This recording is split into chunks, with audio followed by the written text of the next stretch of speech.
Hello student, welcome to S19 educator. और आप देख रहे हैं जीरो से हीरो का सफ़र। जीरो से हीरो का सफ़र ये एक सीरीज़ है जो 9th क्लास के लिए स्टार्ट की गई है, जिसमें हमने चैप्टर 1 चल रहा है हमारा, और ये हमारा 5th सेशन है आज। और हम चैप्टर देख रहे हैं नंबर सिस्टम। 4th पार्ट में हमने इसमें चैप्टर से रिलेटेड जो भी कंटेंट है काफ़ी एक्सप्लेन किया, बहुत सारे इलस्ट्रेशन भी कराएं। तो आप अगर ये वीडियो पहली बार देख रहे हैं तो प्लेलिस्ट में जाकर जरूर देखें। तो आज का सेशन स्टार्ट करते हैं। आज का जो हमारा टॉपिक होगा इसके अंदर वो है आपका इरेशनल नंबर। क्या है? इरेशनल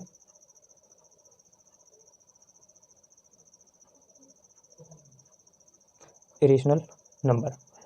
इरेशनल नंबर्स, ठीक है। तो इसकी डेफिनेशन की थोड़ा सा बात कर लेते हैं, देन स्टार्ट करेंगे, क्योंकि ये पीछे मैंने एक्सप्लेन कर दिया था चैप्टर के इंट्रोडक्शन में, लेकिन यहाँ पे भी एक बार बनता है इंट्रोडक्शन। तो a number is an irrational number. Irrational number if it has अब ध्यान से सुनिए जो मैं वर्ड लिखने जा रहा हूँ, non terminating and non repeating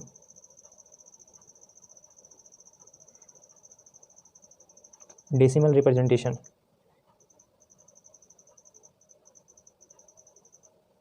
तो इसके डेफिनेशन में दो वर्ड आते हैं, बहुत इंपॉर्टेंट है। एक तो नॉन रिपीटिंग और नॉन टर्मिनेटिंग होनी चाहिए। ऐसे नंबर जो नॉन रिपीटिंग नॉन टर्मिनेटिंग होंगे। ओके, यानी कि आपके सामने कंडीशंस पता है कि अगर वो P बाई Q के फॉर्म में हो, जहाँ पे P और Q है, मतलब इस फॉर्म में ना हो, मतलब कहने का सेंस है। ओके, चलो इस इलस्ट्रेशन को हमने स्टार्टिंग में मतलब डेफिनेशन पे हमने डिस्कस कर लिया था। ओके, तो कहने का मतलब ही इस फॉर्म में ना हो, क्योंकि हमें पता है यहाँ पे P एंड Q क्या है, आपका इंटीजर्स है, और Q is not equal to 0। तो ये इतना तो था हमारा रेशनल नंबर, लेकिन अगर ये सब हमारे पास है ही नहीं हो तो वो क्या कहलाता है? Irrational number. अब इसको मैं एक्सप्लेन करने के लिए बहुत धांसू एक कंडीशन ले रहा हूँ प्रूफ करने के लिए। वो अक्सर आपने सिर्फ उसकी वैल्यू पढ़ी, आज तक आपको नहीं पता कि वो एक्चुअल वैल्यू कैसे आती है। फॉर एग्जाम्पल के लिए हम लेते हैं एक एग्जाम्पल लेते हैं कि आपको प्रूफ ये करना है, proof that √2 is not a rational number. अभी तक आपने पढ़ा होगा √3 की वैल्यू, ठीक है। तो वो कैसे आती है, जो अभी मैं बताऊंगा कि √3 की वैल्यू कैसे आती है वो, और हाउ वो निकालते कैसे हैं। क्योंकि अगर नॉट रेशनल नंबर है, जैसे बोला नॉट रेशनल नंबर है, तो नॉट रेशनल नंबर का मतलब क्या होगा? वो इरेशनल नंबर होगा। क्या होगा? इरेशनल नंबर होगा ना। तो देखो कैसे प्रूफ करते हैं। तो इसके लिए हमें एक मेथड यूज़ करना पड़ेगा सॉल्व करने के लिए।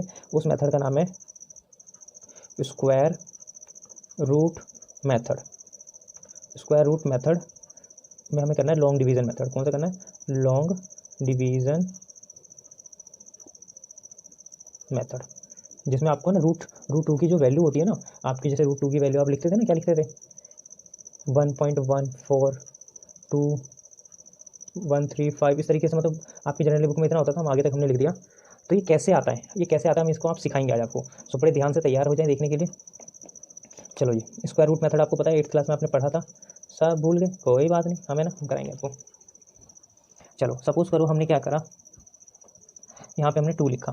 ओके, क्योंकि हम 2 को ले रहे हैं, अभी रूट को भूल जाओ, है ना। 2 को ले रहे हैं क्योंकि इस अंडर हम इसका स्क्वायर रूट मेथड ले रहे हैं ना, तो हमने 2 लिखा, पॉइंट लगा के 0 0 0 0 0 0 0 0 0 हम ऐसे लेते हैं ताकि हमारा पेयर बन जाए। क्या बन जाए? पेयर बन जाए ना। कितने स्टेप तक लेना है?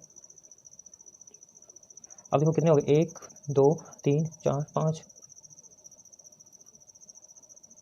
है ना। हमें इस तरीके से करना है कि हम यहाँ से स्टार्ट करते हैं। चलो जी, 1 से करेंगे तो 1 का 1 आएगा। चलो आपको पता ना हमेशा जोड़ा उतरता है आगे से, 2 0 उतार लो, आपने उतार लिया जोड़े का 2 0। देन आपको करना क्या है, आपको पता है कि इन दोनों को हम प्लस कर लेते हैं, है ना। अब जैसे हमारे यहाँ पॉइंट है तो हम भी यहाँ पॉइंट लगा लेंगे। Okay fine.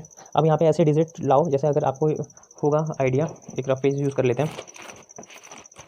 आपको पता होगा कि जैसे हमारे यहाँ पे ये 2 है, तो हम यहाँ पे 1 की मल्टीप्लाई करेंगे 1 से तो 21 होगा। ऐसे 22 की मल्टीप्लाई 2 से करेंगे तो 44 होगा। ऐसे 24 की मल्टीप्लाई 4 करेंगे 96 होगा।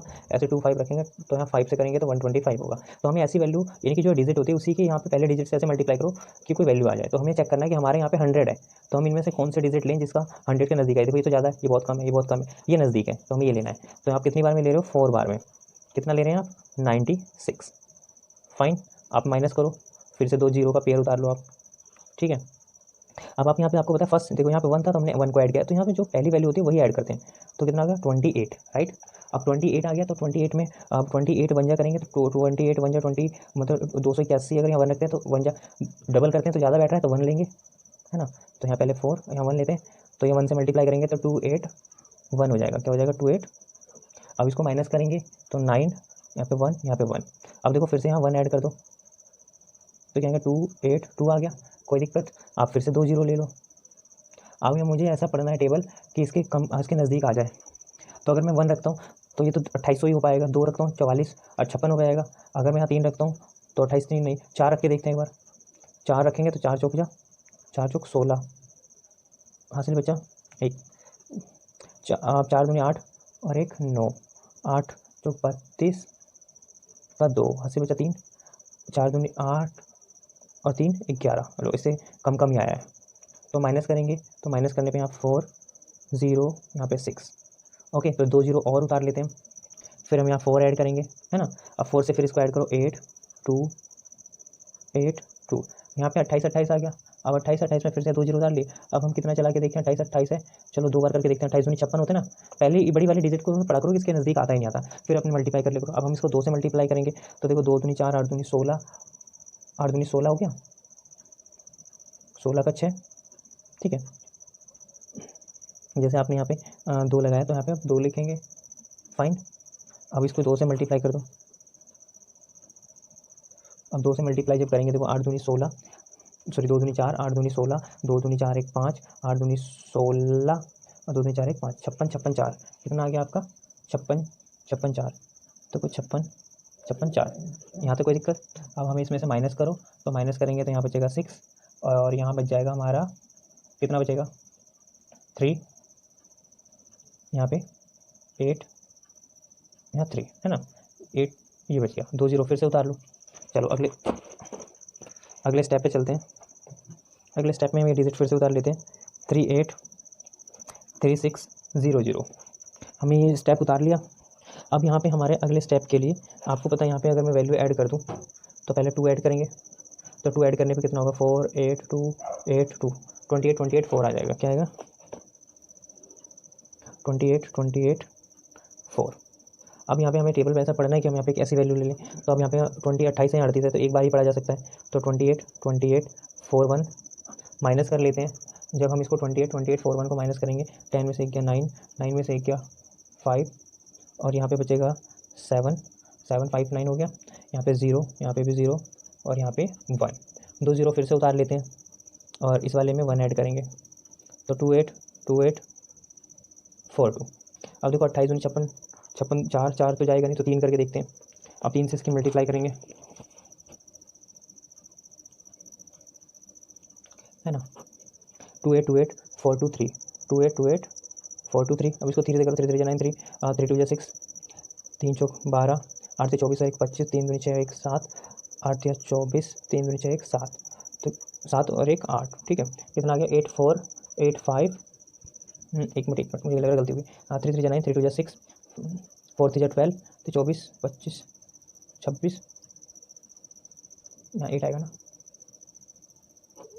लो 2 8 2 8 4 2 3 3 से करो तो यहाँ 9 आएगा।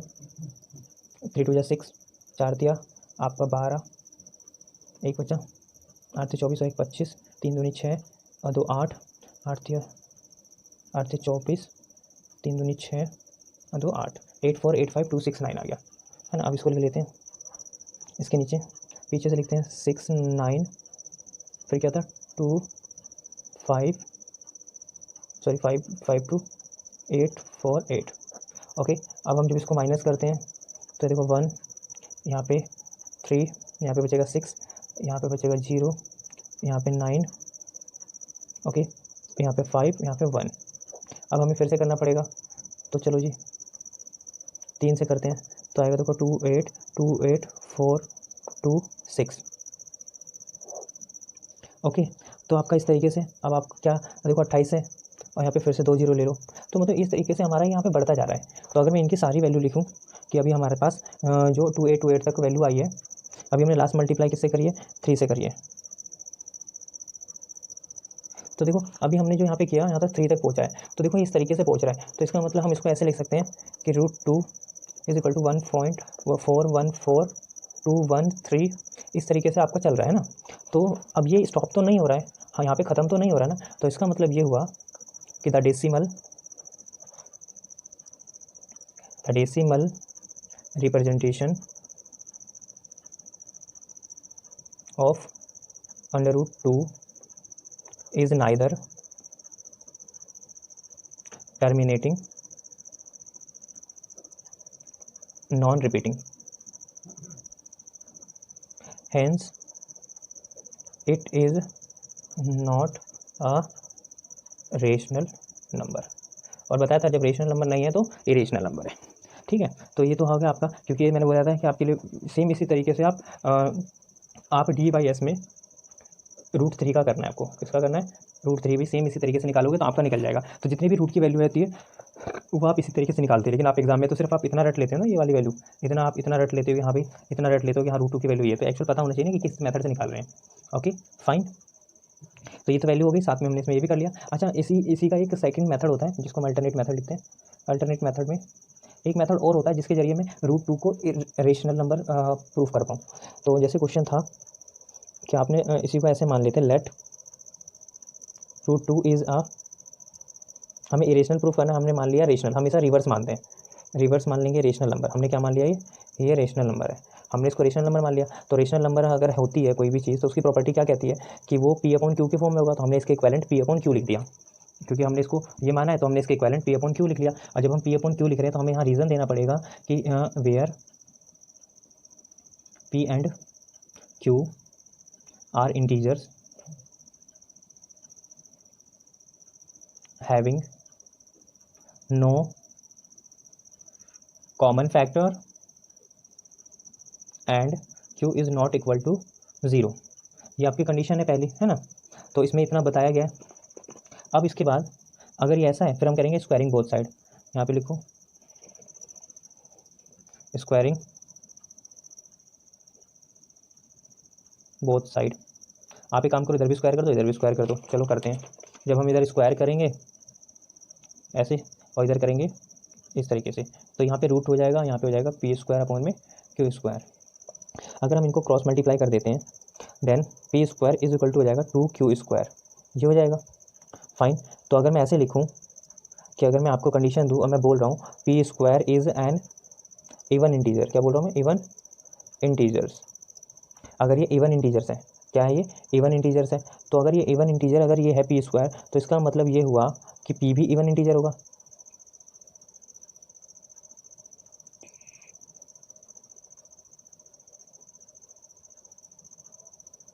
कैसे इवन इंटीजर कैसे कह रहा हूँ? सपोज करो मैं यहाँ पे ले लेता हूँ √4 है, इसका ये P की वैल्यू अगर ये 4 है तो ये भी तो 2 ही आएगा ना, यानी कि अगर ये 4 है, अगर मैं ये 16 है तो ये भी तो 4 होगा ना। अगर ये इवन इंटीजर है तो ये भी इवन इंटीजर होगा।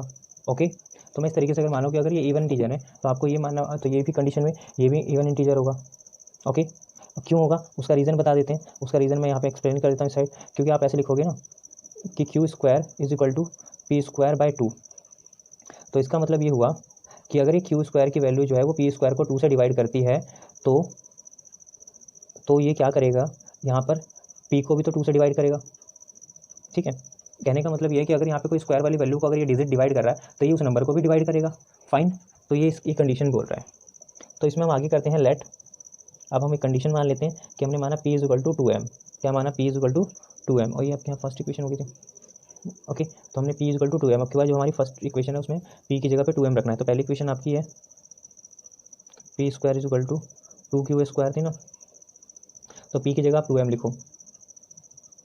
ओके, इसका स्क्वायर कर दो 2Q का स्क्वायर, तो यहाँ पे 4m का square is equal to 2Q का स्क्वायर।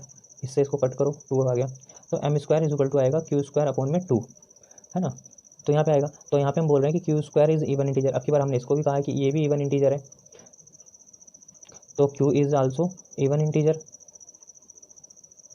क्यों? क्योंकि अगर ये 2 जो है वो Q को डिवाइड कर सकता है Q² को, तो ये Q को भी डिवाइड करेगा। ओके, सो हम कह सकते हैं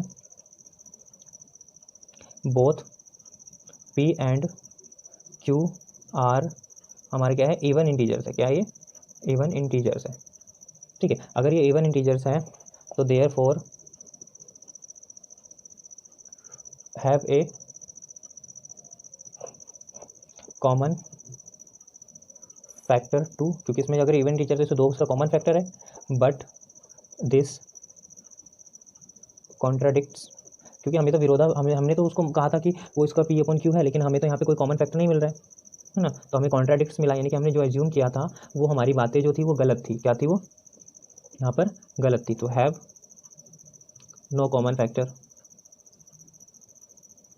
सो hence √2 is not rational number. Okay, तो इस तरीके से हम रेशनल नंबर प्रूफ कर सकते हैं। आपको पता है ये वाला जो क्वेश्चन मैंने 9th में आपको कराया है, ये क्वेश्चन अक्सर 10th में गारंटी है इस बात की 300% की कि ये क्वेश्चन यहाँ पे √2 आ जाए, √3 आ जाए, √5 आ जाए, √7 आ जाए, ये बोर्ड के एग्जाम में ये क्वेश्चन 3 मार्क्स का, ये 3 मार्क्स का ये क्वेश्चन आता ही आता है। तो इसलिए अभी आप सीख लोगे तो 10th में भी आपके मार्क्स 3 मार्क्स पक्के हैं। ठीक है, तो ये इस तरीके से हैं, आप इसको कर सकते हैं। यहाँ तक किसी को समझ में नहीं आया तो प्लीज़ कमेंट कर दे, ताकि मैं कमेंट में आपका रिप्लाई दे दूँगा। ओके ओके, तो आगे हम आगे एक काम करते हैं, एक और क्वेश्चन लेते हैं जो कि वो भी रेशनल पे है, तो वो भी इंपॉर्टेंट क्वेश्चन है। एक क्वेश्चन से और समझते हैं। क्वेश्चन है हमारा, prove that √3 - √2 is an irrational number. हमें ये प्रूफ करना है। अभी हमने √2 का प्रूफ किया, ऐसे √3 होता है, तो चलो भी हम ऐसे ट्राई करते हैं। हम एक काम करेंगे, हम इसको मान लेते हैं सॉल्यूशन में, लेट √3 - √2 बताया था कि जब ये रेशनल दिया हो तो आप उसको रेशनल एज्यूम कर लो। तो हमने मान लिया बी अ रेशनल नंबर, और हमने मान लिया इक्वल टू, हमने वो एक्स एज्यूम कर लिया और एक्स के बराबर है। फॉर एग्जांपल के लिए हमने एक्स एज्यूम किया, तो इसका मतलब √3 - √2 जो है एक्स के बराबर है। ओके, फिर आप यहाँ लिखोगे squaring both side, squaring both side, square करो भाई, एक्स स्क्वायर, इधर करो √3 - √2 का स्क्वायर। फॉर्मूला तो पता ही है a - b का स्क्वायर का, यहाँ एक्स स्क्वायर है, जब आप इसका करोगे तो √3 का स्क्वायर प्लस √2 का स्क्वायर -2 मल्टीप्लाई √3 मल्टीप्लाई √2, यही तो होता है। तो देखो यहाँ पे आपने आइडेंटिटी लगा दी ना, a - b का होल स्क्वायर क्या होता है, a स्क्वायर माइनस प्लस का b स्क्वायर -2ab, तो ये आपने आइडेंटिटी लगाई है, तो आपको लिखना पड़ेगा, यहाँ 3 हो जाएगा, यहाँ 2 हो जाएगा, यहाँ पे करेंगे तो 2√6 हो जाएगा। फाइन, फिर आप इसको लिखते हैं तो यहाँ पे 5 माइनस का 2√6 हो जाएगा। कोई दिक्कत? अब हम काम करते हैं, इसमें हम काम करते हैं 5 को इधर ले आते हैं, है ना, हम इसको इस साइड ले आते हैं, माइनस का 5, तो इधर हो जाएगा माइनस का 2√6। कोई दिक्कत? अब हम एक काम करते हैं, 2 को भी इधर ले आते हैं, क्योंकि हमें उधर रूट की वैल्यू को छोड़ना अकेला, तो यहाँ पे 2 लिख लेते हैं। ठीक है, अब जब हम इसको लाएंगे तो यहाँ पे देखो माइनस का 6 बच रहा है हमारे पास। कोई बात नहीं, अब इनके साइन बदल देते हैं। जब हम इनके साइन बदलेंगे तो ये हो जाएगा आपको -5 माइनस का x² अपॉन में 2 इज इक्वल टू √6। नाउ कह सकते हैं, हमने माना था x is a rational number. क्या माना था हमने? x is a rational number. तो x अगर रेशनल नंबर है तो x² is also rational number होना चाहिए। अगर सपोज करो आपके पास भाई 5/3 आपका रेशनल नंबर है, तो आप इसका स्क्वायर करोगे 25/9, तो ये भी तो रेशनल होगा ना। तो सेम इस तरीके से है कि ये इसका रेशनल नंबर है। ओके, तो इसका मतलब ये होगा कि 5 माइनस x² अपॉन में 2 जो है इज़ ए रेशनल नंबर, क्योंकि आप ये रेशनल नंबर निकला है। तो √6 को हमने क्या माना? Rational number. देखो, क्योंकि आपको पता है अगर ये वाला पोर्शन रेशनल है, तो अगर मान लो सपोज करो 3 है, इधर भी 3 है, तो इसका मतलब ये इसके बराबर है ना। तो सेम यहाँ पे हमारे पास ये कंडीशन है, ये तो हमारा रेशनल नंबर है, तो ये भी हम इसको भी रेशनल मानेंगे। तो हमने क्या कहा कि ये रेशनल नंबर है, ये भी रेशनल नंबर है। लेकिन जब हमने ऐसे माना, बट हमें तो पता है, हमने माना ना, लेकिन बट हमें पता है 6 इज ए इरेशनल नंबर। 6 क्या है आपका? इरेशनल नंबर है। Thus we arrive at a contradiction. भाई हमने जो माना था, हम उसकी बात पे विरोधाभास हुआ है, हमें कॉन्ट्रडिक्शन हुआ है। सो आवर सपोजिशन, जो हमने माना था, हम उसमें क्या हो गए? गलत साबित हो गए। क्या हो गए? कि हमने जो माना था ना, ये √2 इज ए रेशनल नंबर, √2 जो ये रेशनल नंबर जब हमने माना था, रेशनल इज़ रॉन्ग, जो हमने ये रेशनल मांगा है वो हमारे हिसाब से क्या गलत हुआ। तो इसलिए हम कह सकते हैं hence √3 - √2 is an irrational number. Okay, तो बस इसमें हमारे पास कुछ नहीं होता। मैं इस क्वेश्चन को एक बार रिपीट कर देता हूँ ताकि आपके लिए और ईजी हो जाए। हमें जब भी क्वेश्चन आ जाए कि आपको इरेशनल प्रूफ करना है, आप उसको हमेशा एज्यूम कर लो कि रेशनल मान लिया। हमारे पास इरेशनल प्रूफ करना है, हमने रेशनल मान लिया उसका उल्टा, क्योंकि जो हम उल्टा मानेंगे तो हमें गलत फहमी होगी, गलत अब होगा। अब बस उसके बाद वो क्वेश्चन हमारा हो जाएगा प्रूफ। तो हमने माना कि ये जो रेशनल नंबर हमारे हिसाब से लेट कर लिया एक्स के बराबर है। हमने क्या करा, स्क्वायरिंग बोथ साइड करा, फॉर्मूले से ओपन करा, एक्स स्क्वायर मतलब A square B square minus 2ab से सॉल्व किया।